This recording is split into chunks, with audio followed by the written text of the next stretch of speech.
to introduce to you Mr. Mark Potok. Mr. Potok is the Director of Publications and Information for the Southern Poverty Law Center Klan Watch Project. Prior to joining the center in June, he was based in Dallas, Texas, as the Southwest correspondent of USA Today, the nation's largest circulation newspaper. In addition to covering Mexico and the American Southwest, Mark was the newspaper's primary reporter on the rise of the extreme right in recent years. In that position, he traveled the country covering the modern patriot movement. He wrote at length about such events as the 51-day siege at Mount Carmel in Waco, Texas, the Oklahoma City bombing, and the trial of Timothy McVeigh. Mr. Potok has also covered racial issues in depth. His editors at USA Today nominated his reporting on racial conflict in East Texas public housing for a Pulitzer Prize. Mark has also worked for the Dallas Times-Herald and the Miami Herald, where he covered labor. He spent 3 years in Madrid, Spain, writing for magazines, newspapers, news agencies, and travel publishers. He was born in Paris, France, and raised in Vermont. Mark graduated with honors from the University of Chicago, where he earned a degree in political science. In his current position, Mark supervises the production of the Quarterly Intelligence Report, which is sent to more than 6,500 law enforcement personnel nationwide, as well as all Klan Watch special publications. It is my pleasure to present to you Mr. Mark Potok.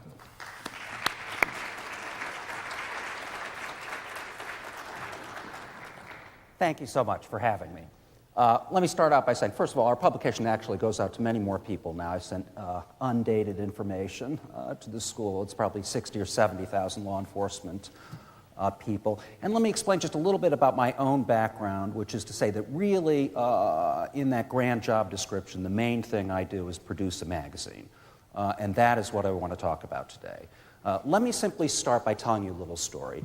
Back in 1995, a man named Mark Cotterill, who had been mixed up with the Ulster paramilitaries in Northern Ireland, kind of radical right-wing groups in Northern Ireland, who had been a friend of neo-Nazi murderers and various unsavory other types in Britain, made his way across the ocean to the United States.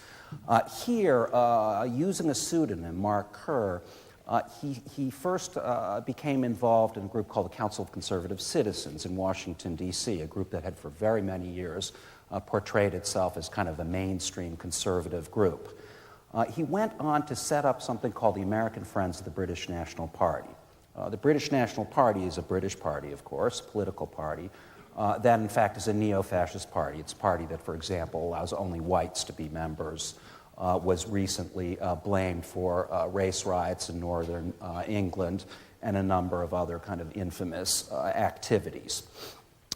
Cotterill sounded like a kind of terrifying figure. At one point, I actually met Mark Cotterill, and in fact, he looked like some kind of congressional aide, kind of pudgy young guy with Oxford shoes and chinos, and looked for all the world, as I say, like a congressional aide. Cotterill became a very important figure over here. His AFB&P, American Friends of the British National Party, meetings acted in a way to unite the American radical right that was very unusual and very important. He held these meetings nominally to raise money for the party back in Britain, but at the same time, these meetings provided forums that were really helping to unify the radical right in the United States in a way that was very important and very dangerous, at least in my view. We, at the Southern Poverty Law Center, my magazine specifically, started looking into the group, the Council of Conservative Citizens. We'd always felt that this group was something that was a good deal more or less, depending on how you view it, than what it portrayed itself as. It really seemed to have a strong racial element. And in fact, in looking at this group, we found that the Council of Conservative Citizens was literally the reincarnation of the old white citizens' councils, the so-called Uptown Klan of the civil rights era. These were groups that were really composed of people who were, the mayor, the city councilman, the police chief, that kind of thing. Not literally the Klan, but the people who, in effect, were giving the Klan the go-ahead. We started looking at this group. We found out, we wrote about it. We wrote about Mark Cotterill, revealed the fact that his name, in fact, was not Mark Kerr. And that got us onto the trail of AFB&P. We went on to write really an important story, I think, which, to make a very long story short, revealed that Mark Cotterill was, in fact, raising a great deal of money, a minimum of $85,000 we were able to prove, but I think certainly quite a bit more than that, which was being illegally sent back to Britain. Illegal because in this country there's a law called the Foreign Agents Registration Act, FARA, which dates back to the late 30s. It was, in fact, an anti-Nazi law. And it requires that agents of foreign political parties in this country register if they're going to raise money. Cotterill didn't do that. We, as I say, to make a long story short, did a really sort of cutting expose and showed this to be the fact. What happened next was that FARA, the FARA office in the Justice Department, refused to do anything at all about it. However, we wrote another couple of short stories about it, and were able to really show some of the vile things that Cotterill and the AFB&P were up to. Ultimately, based on our story, the Immigration and Naturalization Service began an investigation of Cotterill, and just a couple of months ago, in late 2002, Mark Cotterill was in fact deported from this country and will not be eligible for reentry, despite having married an American woman he met on the internet for 10 years. I tell you that story just as a kind of introduction. That's the kind of work we do. That's what we try very hard to do. I think probably I've only just arrived here and have not heard other speakers, but I'm sure that you all are hearing a lot of kind of theoretical talk about kind of raising tolerant kids and so on. And I don't mean to demean that in any way. I think that's the best thing in the world to do. But in my little world, we are engaged in trying to take down these groups, to grapple with them in sort of hand-to-hand combats.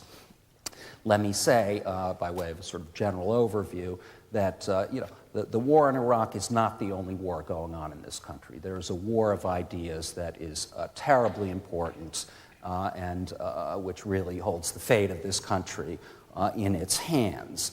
Although I think most people in America probably don't realize it, I think it's fair to say that there is a real battle between the kind of ideology of egalitarianism and that of hierarchy. Between a very vigorous kind of sector in this country who are pushing for a theocratic society and those of us who still believe in the separation of church and state and essentially a secular society. Between the kind of emerging global society, this kind of cosmopolitan world society, and the idea of we need to all retreat back into our little tribes, into our ethnic groups, into our little mini nations.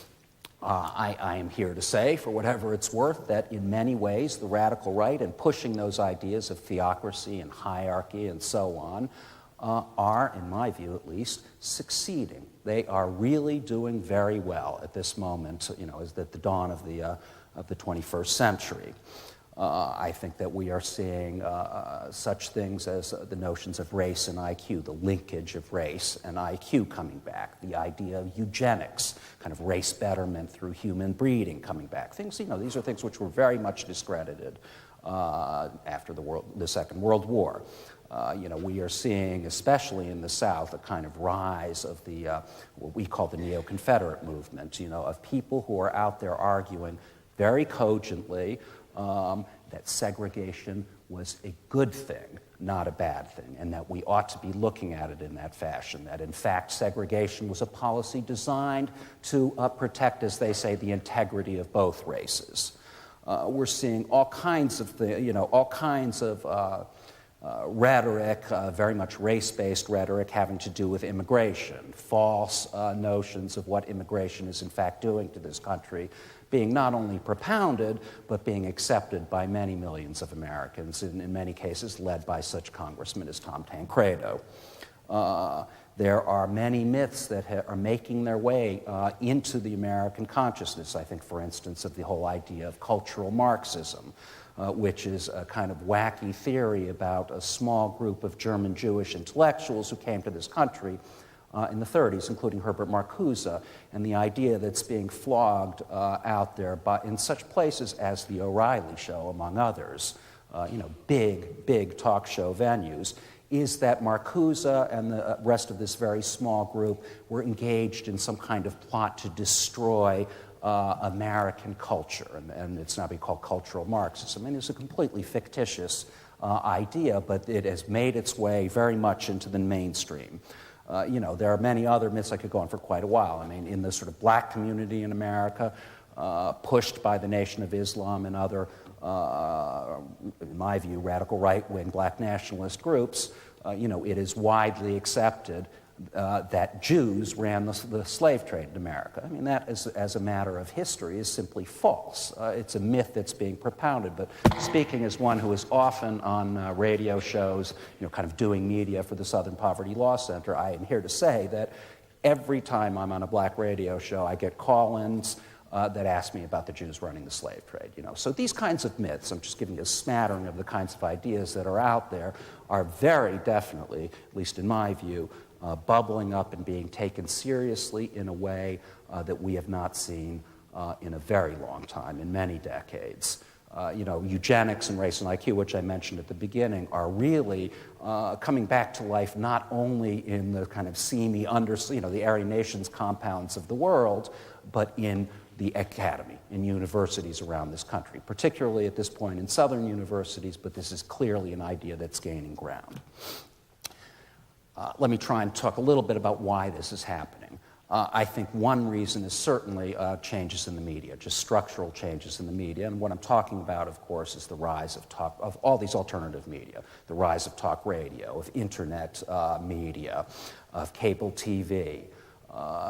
What this has all done is, well, I think it's done a number of things. I worked at USA Today for many years, and that was a paper that became more and more like cable news in the sense that it concentrated very, very heavily on the big story, whatever that might be, Waco, the war, and very much to the exclusion of other stories. And I think that's what we see today in cable news as a general matter. Real concentration on the big story and a real concentration on a kind of once-over-lightly coverage of the issues behind these stories. I think, the rise of Fox has very much damaged American news gathering, mainly because a lot of people buy the Fox line, which this is objective reporting, unlike the so-called liberal media, which in my view is complete and utter fiction. Nowadays we see really vile people like the columnist Ann Coulter, Pat Buchanan, a guy named Michael Savage, who are being hauled out of from under their rocks and presented on these shows as real commentators, as people who really have something intelligent to say about American society. I don't mean, by the way, to sort of diss all media. I'm not a media basher. I think your own, not quite your own, but almost your own Bill Moreland of the Spokesman Review is one of the finest reporters around, probably the finest in this particular niche that I'm involved in as well. I think there's another reason, though. I think that had to be mentioned, these kind of structural changes. There's another reason that's important or relevant to what I'm talking about for the rise, the kind of penetration of these ideas into the mainstream, and that is the very deliberate, careful efforts of the radical right wing in this country to build a set of counter-institutions that really have been effective. I'm talking about everything from the Federation for American Immigration Reform, FAIR it's called, the various SCAFE foundations, the Rockford Institute, the Pioneer Foundation, which is a group that funds eugenics and race and IQ studies, a whole array of these foundations. And I think that these foundations and think tanks have managed over the last 20 years, some of them aren't that old, but some of them are, to build a real, as I say, a kind of counterculture that has succeeded in getting certain ideas out into the mainstream in a very methodical and deliberate way.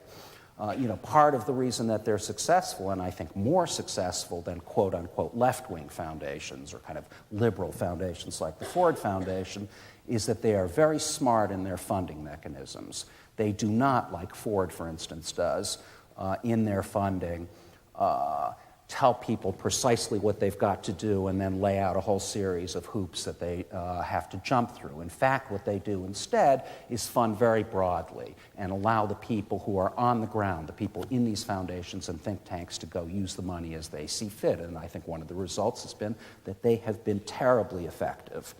Again, I think, these are people who have been willing to fight for the long haul. I think, at the same time, the kind of liberal left, the center left in this country has done very, very poorly. I think the problem, certainly one of the problems of the left over the last 20 years has been, the incredible amount of energy devoted to kind of sectarian infighting. I'm more right than you are, or if you disagree with this one little point in my view of the universe, then you can't be my pal anymore. That kind of idea. I think, it's just a matter of the historical record that the left has done very badly at the time when the right has been building very carefully. So, speaking as sort of an activist to other potential or actual future activists, I think that there are some tasks that we, and specifically people interested in my world, which is kind of using publications and journalism and information to battle these ideas and battle the groups and individuals and foundations behind them, need to do a certain number of things. I think, one of the first tasks is to get the media to call things by their right name. I think of the Trent Lott sort of fiasco. There are many, many, many examples of this.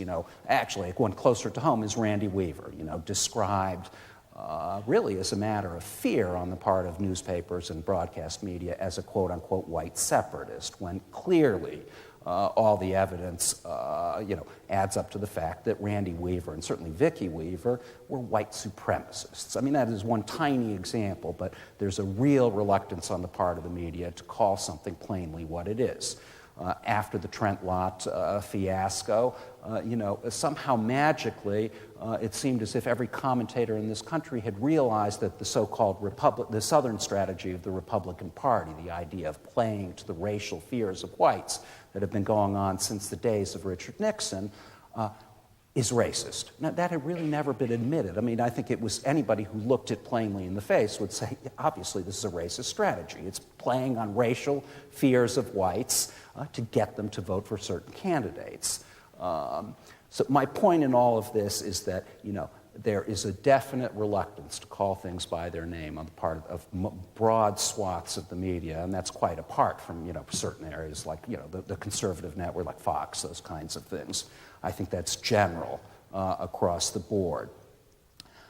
What I'm really here to, not exactly propose, but to kind of expound on, I guess, is a new kind of journalism, meaning, I was for 20 years a journalist before I went to the Southern Poverty Law Center, worked at big mainstream newspapers, and I don't regret a minute of it. But, now I'm doing very much the same thing, using very many of the same techniques with a few twists, a few things we do a little bit differently, but generally pursuing journalistic methods in a very, very focused way. What I'm here really advocating is kind of areas of niche journalism. The fact is that the reason that someone like Matt Hale, the leader of the neo-Nazi group, the World Church of the Creator, can get up on the Today Show and do really quite well is because Katie Couric, when she questions him on that show, clearly does not know much of anything about what she's talking about. And so that Hale's able to ride right over her. And, in this particular instance I'm referencing, certainly Katie Couric thought he was a vile character and made that perfectly clear by her kind of tone of voice and facial expressions. But what she didn't point out is, what this fellow who is at the center, who was at that moment at the center of a kind of huge media storm really was. Here was a guy who was allowed to claim that he had 80,000 members. This claim, actually a slightly smaller version of the claim, was reprinted in the New York Times just a month or so ago in a Nicholas Kristof column. That is the just vilest kind of hogwash. In another sort of endeavor with the magazine, we were able to turn up a receipt for their mailing list, which showed exactly how many copies of their magazine they're mailing out. The Struggle. They, in fact, at that point, this is about 3 years ago, had fewer than 200 members.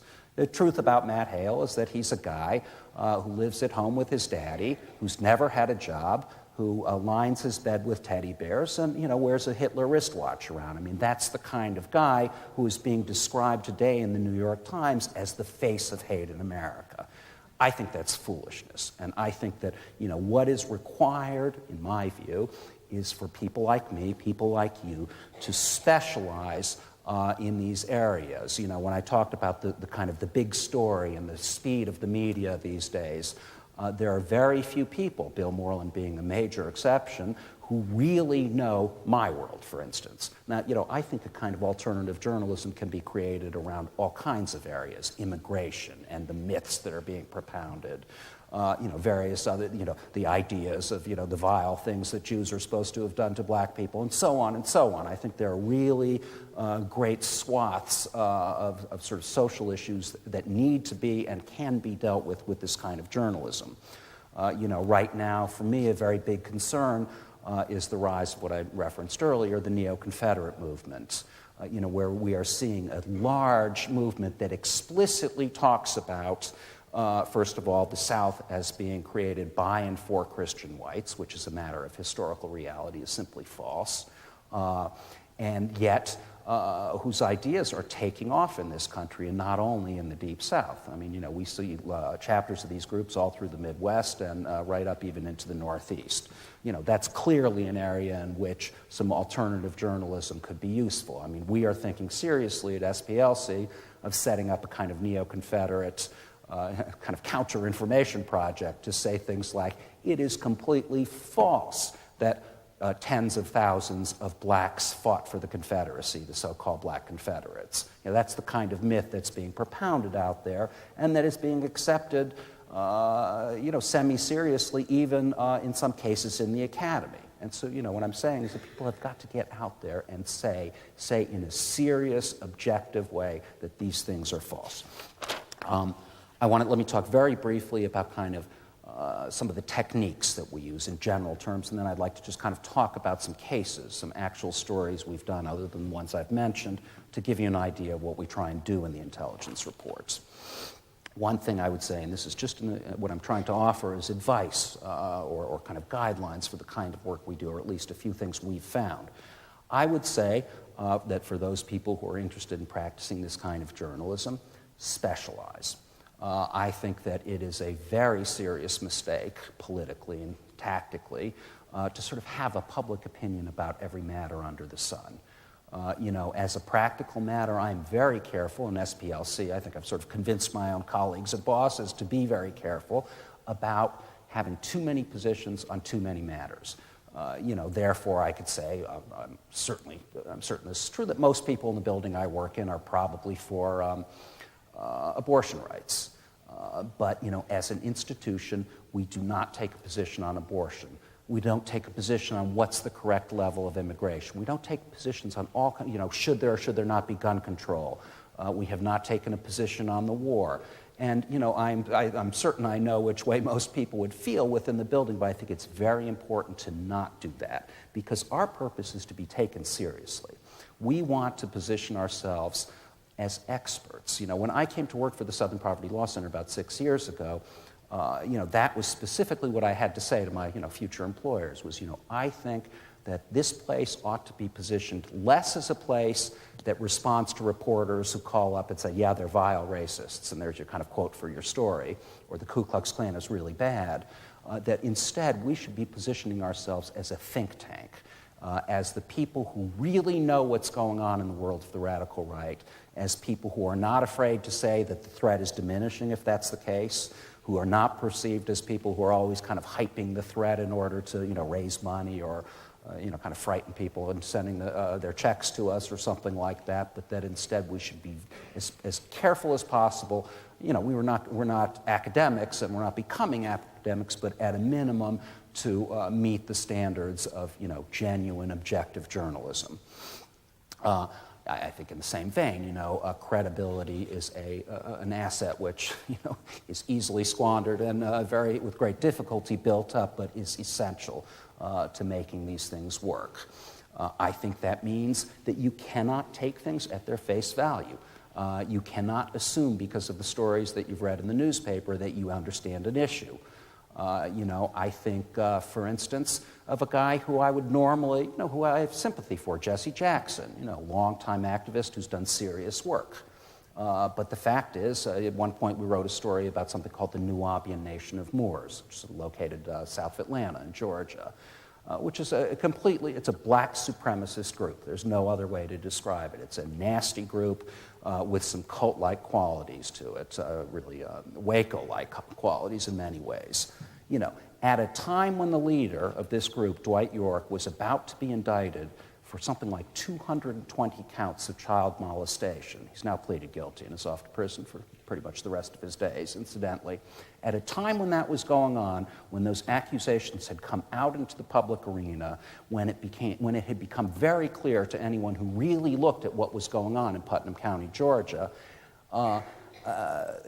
that the Nubians were really using a kind of vile race-based campaign to attack everyone white in that county. At that very moment, Jesse Jackson came down, stood in an auditorium on the Nubian compound, and in effect endorsed this group. I think you have to be willing to criticize that. If you're not, then, in my opinion, you're not going to be taken seriously, and you shouldn't be. I think there are many, many instances like that. What I'm trying to argue for is, good investigative work and even-handedness.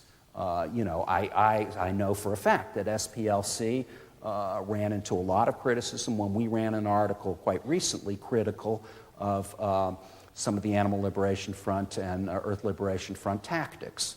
It was not our bailiwick. We, as a normal matter, don't cover the left, the radical left.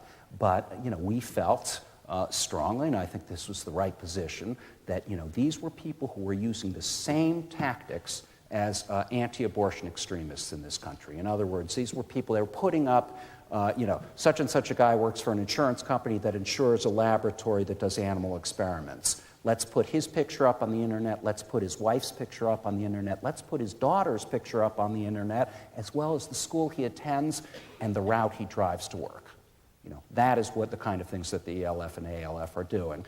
And, they claim to certainly not recommend any violence, but just as the anti-abortion people do, this stuff is an invitation to assassination. I don't think there's any other way to say it. So, it certainly cost us, but I think that as a matter of pursuing credibility and even-handedness and wanting to be taken seriously, wanting to make changes, not actually simply hear the sound of your own voice saying all that's right and good, that is necessary. You need to do those things.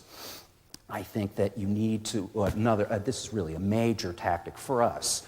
The intelligence report as a magazine does not circulate on the newsstand. We don't sell that magazine. You can't get it except by calling and asking for it, or by being a donor, we give most of the reports are given away not to donors, but in fact to people who are kind of active in the world, law enforcement, human rights groups, the press. And to me, in many ways, the press is the most important audience, because what I'm telling you about not selling the magazine or not offering it sort of out in the streets for free is our idea is, and I think it's clearly an idea that's right, is that we do not in any way want to compete with the mainstream press. We want the mainstream press to see us as a resource, as a rich resource for them. And, the hope, of course, is that the mainstream press ultimately acts as a kind of megaphone. Once you've proved your case, it gets repeated out there in the world so that, for instance, I referenced early on in the talk this Council of Conservative Citizens. This was a group that had tried very hard for many years to say we're just a conservative group. Yes, we're against busing. Yes, we're against affirmative actions. But these are the reasons, and we're not, heaven forfend, racist or anything like that. When we assembled the evidence in a kind of big expose back in late 1998, it was perfectly clear what the group was. I mean, we showed how it was built from the mailing lists of the old white citizens' councils, and the ultimate effect was that you saw headlines in the Washington Post saying, white supremacist group does so-and-so. That, to me, is that's a victory, because you have isolated and labeled a group correctly. I don't think this labeling game is some vile, terrible thing. I think it's important. I think people need to understand what these groups are, And as I said earlier on, they need to be called by their name. Speaking as someone who deals with the press all the time, I think the worst kind of story, a complete failure from my point of view, is the sort of he said, she said story. SPLC says so-and-so's a hate group. They say SPLC is the real hate group, and there's this kind of back and forth in the paper, and, the reader at the end is left with no idea, what the real story is. My objective always is to get the press to print facts, right? To actually use some of the evidence you've marshaled. Anyway, let me go on just briefly to say that, in all of this, our aim is, quite frankly, to wreck these groups, but to do it fair and square. We do not play dirty. We do not lie in our sort of journalistic endeavors. And there are reasons for that, aside from kind of high ethical reasons. You do not want to get caught playing some nasty game where you haven't told the truth in order to get some fact out. You will be sorry in the end if you play by those kinds of rules. Let me talk now specifically about the kinds of cases. How much time do I have? I'll just give you some categories and a few examples of the kinds of cases that we have done, the kinds of work we've done in the magazine. One of the most important things is the kind of expose sheep's and wolves' clothing category. That, of course, is the Council of Conservative Citizens, for instance, is a perfectly good example. Now, let me say that this is a serious matter. The Council of Conservative Citizens, when we wrote about it, had 34 members in the Mississippi State Legislature. That's amazing. At the same time, Trent Lott, then the Senate Majority Leader, to say he was playing footsie with the council is being very kind to Trent. The fact is that he was in bed with these people.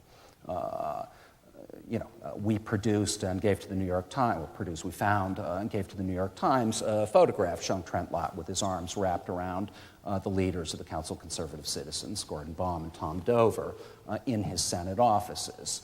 And that was a kind of classic story. It had real results. It isolated this group, which is a very large group by hate group standards, about 15,000 members. That's, quite beyond a few, lunatic Aryans up at your local compound. It also is quite beyond the Aryans in the sense that this has an ability to affect not merely the Victoria Keenans of the world, the unfortunate victim who falls into their path as an individual, but the politics and discourse of our country, which ultimately I think we can all agree are, the most important thing. The kind of proof, I think, that the council story really had done its work was that after that expose ran, after the papers as a general matter agreed, obviously this was a clearly white supremacist group with really nasty ideas, the mask was dropped. The council no longer pretended, no longer prettied up its words at all. And in fact, were you to have gone on the council website in the last 6 months or so, you would have found on their front page at one point an essay which refers to blacks as a retrograde species of humanity.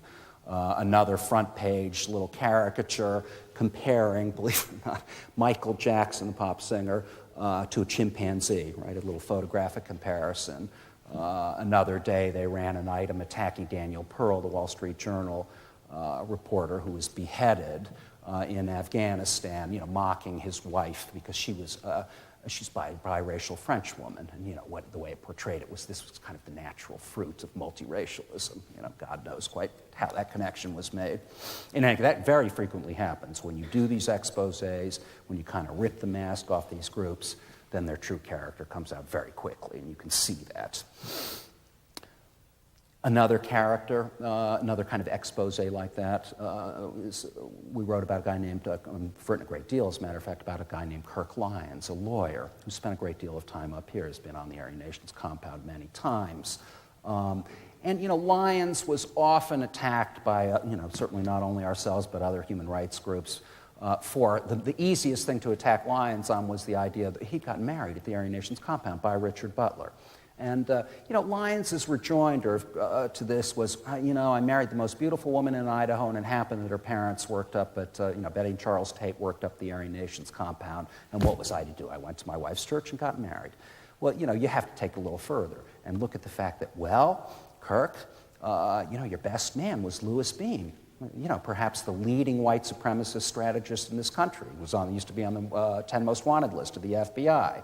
Was a leading and very violent Klansman in Texas, that kind of thing. And then as we went further in this particular story, which is really a biography, a kind of profile of Kirk Lyons, lo and behold, we find out that Kirk Lyons was actually a member of the National Alliance, which is by far the premier neo-Nazi group in America, and et cetera, and et cetera. We have tried more and more to concentrate our fire, and I think this is wise, less on the Aryan nations of the world and more on those groups that are really infecting the larger political discourse. And I think of the Free Congress Foundation, which is a right-wing foundation, so started by Paul Weyrich. It's not, I don't think, properly described as a radical right-wing foundation. It wouldn't normally fall under our kind of bailiwick. To go back to my idea of specialization again, we don't mess with sort of the Christian right.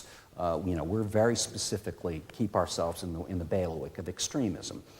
Well, we didn't start looking at the Free Congress Foundation. We were looking at something called the Barnes Review, which is a major Holocaust denial magazine, really, a journal and an associated foundation. And we sent one of my reporters, to the Barnes Review. In fact, we did this because we had noticed that a certain person was on an agenda to come speak there. And so I sent a reporter to Washington. She attended the Barnes Review conference, and sure enough, speaking to the Barnes Review conference was a guy named William Lind, who is Paul Weyrich's right-hand man, who heads a kind of cultural institute within the Free Congress Foundation, and who came out looking rather uptight, because, of course, here he's speaking to a group of people who universally do not believe the Holocaust happened, who think, the Jews made this up as some kind of, vile play to get the sympathy of the world, and in other ways take advantage of, sort of good Christian white people. Lind was up there, as I say, looking rather uptight, but by golly, he came right out and he started to give the cultural Marxism speech that I referenced earlier. These people came from Germany and they've set about wrecking our civilization here by kind of injecting these, sort of free sex and those kinds of ideas, homosexuality and so on into our society. And, he tells the conference, they were all Jews. Wink, wink. My point is that when we ran that story, it was fairly explosive. I mean, that was a small story for us. It was a 2-page story, but again, in the kind of following the idea of working with the press, not competing with the press. Before we published that story, I talked in this particular case to a guy who writes a column called Washington Whispers for U.S. News and World Report, and I understood perfectly this was just the kind of item he'd want to run, and indeed he did. And that's a much more powerful item, up front, in the front of the magazine at U.S. News and World Report than it is for it to be in my magazine, as wonderful a story as I thought we wrote about it. We've done, other kinds of exposés. Some group called the League of the South, which really portrayed itself as a kind of defender of kind of Southern white civilization. It was led almost entirely by university professors in the South. Principally a guy named Michael Hill, who was at Stillman College, actually, which, weirdly enough, is a historically black school in Tuscaloosa, Alabama. Mike Hill initially portrayed this group as, basically what he said was, you can't make fun of anybody in this country. You can't say anything about black people. You can't say anything about, Latino people, this group, homosexuals, that group, the other group, but you can always make fun of a Southern redneck. So, he sort of portrayed this as, responding to the Jeff Foxworthy world, right? We're not going to take it anymore. You can't, talk mean about us. Of course, what underlay this was a very different idea. It was this idea I mentioned earlier of the South was built by and for Anglo-Celtic white Christians. And that's what it ought to be. I mean, as it turns out, Mike Hill is completely, and in every sense, a theocrat, a guy who believes that his particular stripe of Presbyterian Christianity should rule, and that other people may visit his country, but they must understand that, these are the rules, and that they are there as guests. In other words, there's a complete rejection of the idea that, blacks, Native Americans, Jews, all of whom were in the South, very many, several hundred years ago, had anything to do with the, which I think is the most ludicrous thing in the world. Where'd the Southern accent come from? What about Southern music? What about Southern food? I mean, all that stuff is, deeply and completely influenced by, especially black culture. In any case, in that case, it was yet another expose that really showed what they were thinking. In that case, we used a kind of technique that we've used a lot, which was to get onto their email groups. This is very important. The internet has made much of this work easier, although it's also given all of us a great many more things to worry about and keep track of. It's fairly easy to get accepted into one of these email groups. Someone in our office got onto what was then called the Alareb group, which was the Alabama, League of the South kind of subgroup. And, what we saw very quickly were the most incredible, racist statements being made, racist jokes being swapped, and all that kind of thing. And, that helped us really show clearly what the group was. And at one point, we even had Mike Hill, saying in one of these emails, listen, let us not flinch when they call us racists. Instead, let's simply say, what's your point? And, that was sort of a nice quote for us because he wrapped it up very clearly. We do other kinds of exposés. Very often, I think it's worth pointing out to people because people don't usually know that many of these people are criminals, and criminals with very scary records. Ray Redfern, the sort of heir apparent to your own Richard Butler, is a guy who shot a cop 5 times. Stood over him and fired into him. The guy lived because he had a bulletproof vest, but he'll never be the same again. That bears repeating. For a time in the late 90s, the American Knights of the Ku Klux Klan was the fastest growing and certainly the most vocal and active group out there. I wrote a story myself that simply toured through the leaders' pasts.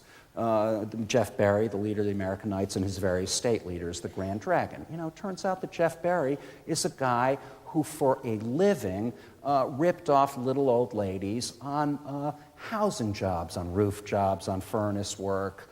There was this just incredibly nasty history. One of his Grand Dragons, one of his state leaders, had his wife shot in the face by a paid assassin. She survived, as it happened. Others had records ranging from, a lot of them had shoplifting records and all that. Ultimately what we did was write a story called The Knights of Thuggery. The point was, obviously, that these people don't merely have unpleasant idea. They're crooks. They'll kill you. They'll steal from you. They'll shoot your wife. They'll shoot your kids. We didn't quite say it like that. We simply laid out in a very calm way, this is what the American Knights of the Ku Klux Klan really is. And, that particular story, I think, was very successful in the sense that there it was evidence you couldn't argue with. So then every time after that, the American Knights was written about, those facts were, well, not every time, but those facts were often adduced by the reporters. So, it's putting that stuff into the public record. The fact is that Jeff Berry, who lived up in Indiana, had done many things and had escaped prosecution for almost all of them. He was up for prison time based on the con jobs that he ran, but then became a small-time dope informant and, sent a lot of his, ex-friends to prison on various drug charges, and survived that way. Jeff Berry, about 3 years ago, took a camera crew from a Louisville TV station hostage at shotgun point. He wanted them to give up their tape, the interview they just shot with him. They would not do it initially. He closed the door, had a guy come in with a shotgun, pumped the shotgun a few times, and this very scary scene developed. Ultimately, they gave up the tape, valuing their lives over the tape reasonably enough, and left. When they went to the cops, what they were told, and this is a quote that actually appeared in the papers, they were told, well, we've got 6 people who say something happened and 2 who say it didn't. We don't usually win those ones. No, they wouldn't press charges. As an aside, let me say that, you wouldn't make very many successful gang rape prosecutions if, as police, that is the standard you really adhered to. It was ludicrous. Barry had gotten a pass from the local law enforcement people up there for many years. So we sued in a similar way to the suit here at Aryan Nations, and ultimately won. And the effect of that was it was embarrassing to the local cops, and especially the prosecutors, who then brought criminal charges, something like a year and a half after this incident, and Jeff Barry is now sitting in jail, where he certainly belongs. We've also tried very hard to expose sort of corruption within this movement. David Duke, as I'm sure most of you know, is now headed to prison. Was in many ways, probably the second most important man, at least for many years, on the white supremacist scene in America after William Pierce. And when William Pierce, the head of the National Alliance, died last July, I would say Duke was the only person who might conceivably have had the stature to replace him out there in that world of neo-Nazis and other white supremacists. But the reality is, and this is only lightly reported in the papers, that David Duke is going to prison for being a con man, for ripping off his own followers. What Duke was up to was he was falsely sending out letters, many, many hundreds of them, to people on his mailing list saying, in effect, the Jews are getting me. They're coming to get me. They're about to take my house. I'm in dire straits. If you want me to help save the white race, you've got to send me your money now. And people responded. Duke, of course, has made a living of building up these mailing lists over the last 20 years or so, and he brought in several $100,000. That money, in fact, was blown at the craps tables in casinos and invested in his own personal investments. In fact, at a time when he said he was about to lose his house, because of the vile authorities, in fact, he sold his house for a profit and bought a much bigger one in Mandeville, Louisiana. We just wrote a story, which isn't actually published yet, it's the printer now, showing that, in fact, whatever David Duke may believe about the Jews and black people and sort of homosexuals and all the rest of it, he has been a con man since the beginning. He has a 20-year history of ripping off his own followers. If you go back and look, you will see, if you go back through the little papers all over this country for the last 20 years, you will see Klansman after Klansman standing up and saying David Duke is nothing but a rip-off artist. He takes our money and he lives off it, and that's a fact. So, I think that is worth, there are other ways to deal, I guess the point I'm making is there are other ways to deal with the white supremacist world than merely trying to get the rest of the world to see them as what they are. I think that Duke has been very badly hurt, not so much by our story, but by his guilty plea, and hopefully the story will add a little fuel to that fire, but it's completely factual. I tracked down an ex-girlfriend of David Duke who, really said some things that seemed to shed some real light on him. She talked about how she was quite a stripper. She was a gal who had a kind of X-rated, adult site of her own on the web, and she's a thong saleswoman. But actually a perfectly nice woman named Lori Eden who talked about how Duke would do things like say, Lori, you don't need diamonds. Zirconium's just as good. Most people can't tell the difference. That was really David Duke to a T. It's merely a small detail. We've done many other kinds of sort of exposés. I think one of the most important was recently showing that Kirk Lyons and some of his allies, the lawyer I referred to earlier, have been engaged in and, in fact, have successfully taken over the leadership of the Sons of Confederate Veterans. Once again, unlike the Aryan Nations, with its dozen people now, or unlike the World Church of the Creator with its maybe 150 people, the Sons of Confederate Veterans is an outfit that has 32,000 members. $5 million in the bank and $1 million bankroll, $1 million in dues that come in every year. In other words, this was a prize worth having. This was a platform from which real white supremacists could get their ideas out into the mainstream in a bigger and bigger and more serious way. What we did initially, this began with Kirk Lyons running for office, and we ran our profile on Kirk Lyons, and then based on information we knew that Lyons was running for particular office last August within SCV, We went to somebody I knew, a guy who works for CBS Evening News, and got them interested in doing the spot. And, it turned into, an 8-minute piece on the Evening News, which really landed like a bomb within the SCV. The result was that Lyons lost his race. Sad to say, Lyons's friends, who were not well recognized at the time, who were really not known to us, nevertheless took over. A guy named Ron Wilson, who's now the commander-in-chief of SCV, in fact, won. And, we're kind of engaged now in this running battle, this kind of running publicity battle with them. What else? I think, many times the aim is to expose racism, and I've mentioned a couple of instances, but there are some others, like, the anti-abortion movement, the kind of extreme anti-abortion movement, of course, that's what I'm talking about when I mention the anti-abortion movement. Has long had made the claim that there is no racism in this movement. That's not what it's about. It's about saving babies, black babies, white babies, all babies, and and that it's a misnomer to call us part of the radical right. We're not in any way linked to that.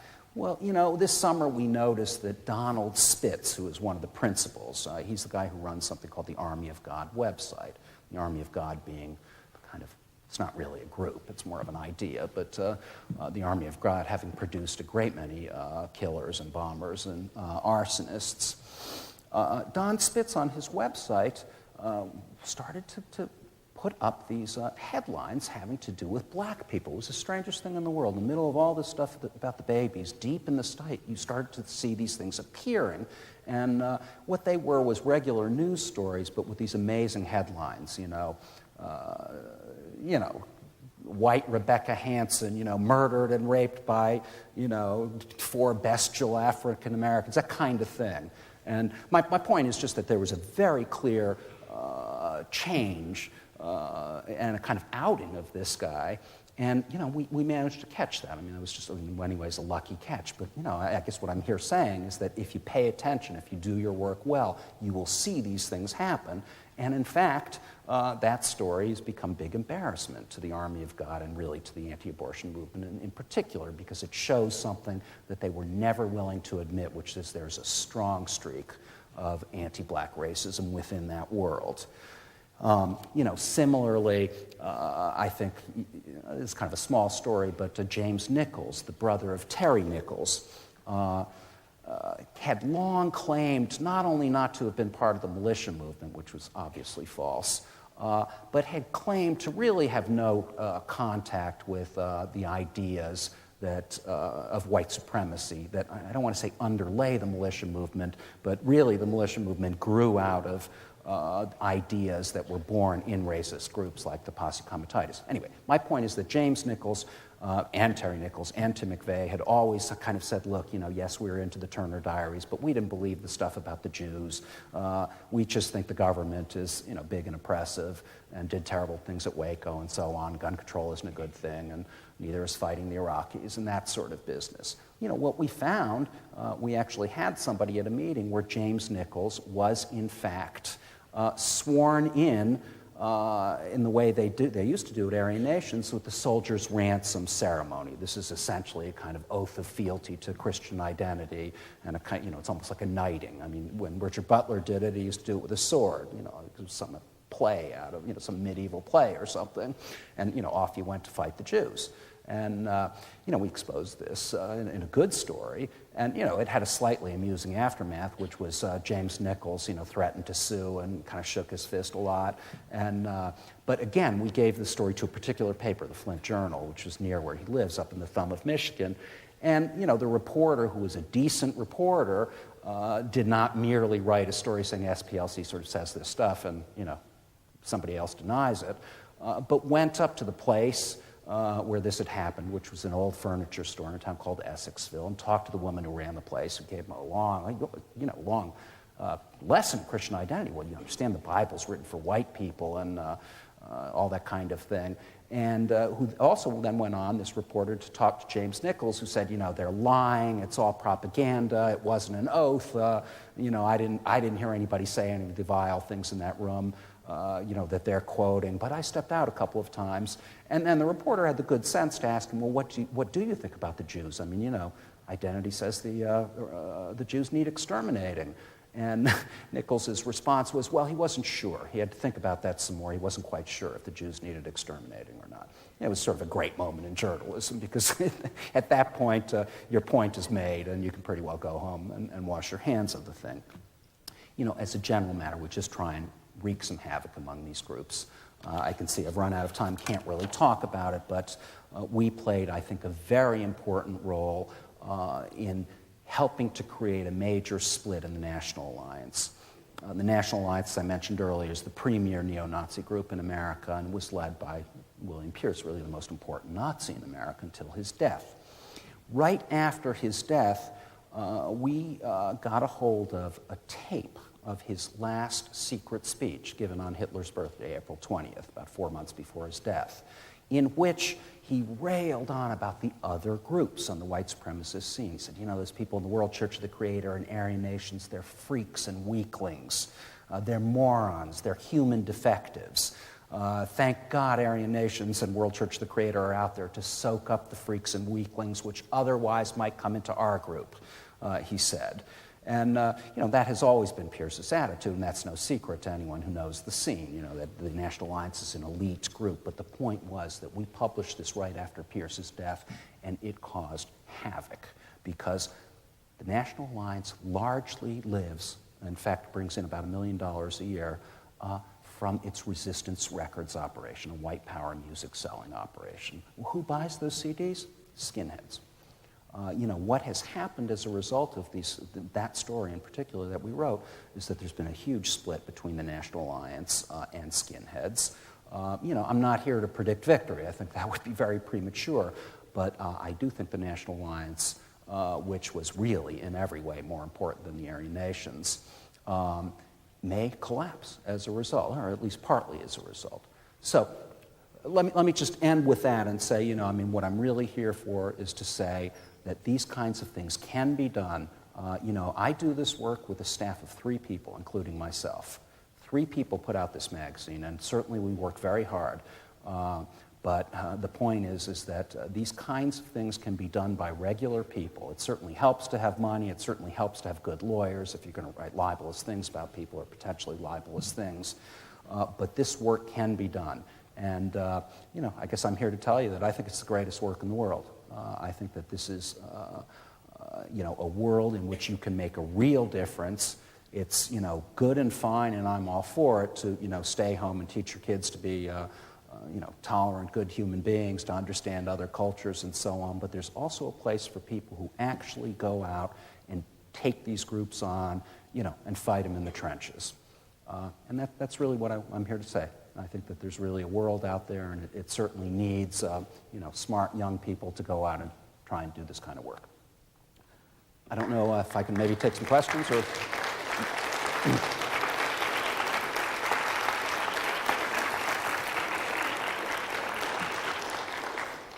Mark, first of all, on behalf of the Popcorn Forum Committee, thank you for coming. You're a very busy man, and what a remarkable story and history about how you try to combat that kind of hate within our society. I will come around with the microphone for questions. We'll have a little time. He has to do a TV show in a short period of time, but I know you have some questions. So if you'd raise your hand, I'll come to you.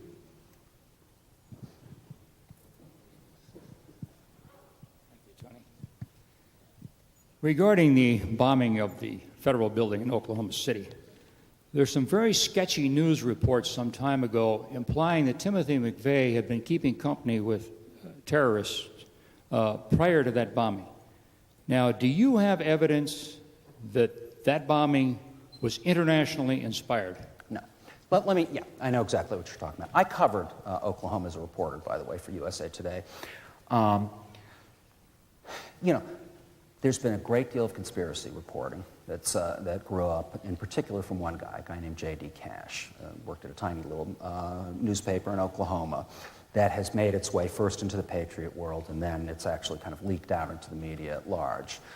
Now, I'm not arguing that there were no more people than Terry Nichols and Tim McVeigh. I think it's very likely that there were one or two other people involved. I think there's a number of things that point to that. But the conspiracy reporting on the context, I mean, what you're really talking about, well, at least what I know about, is there are many, many allegations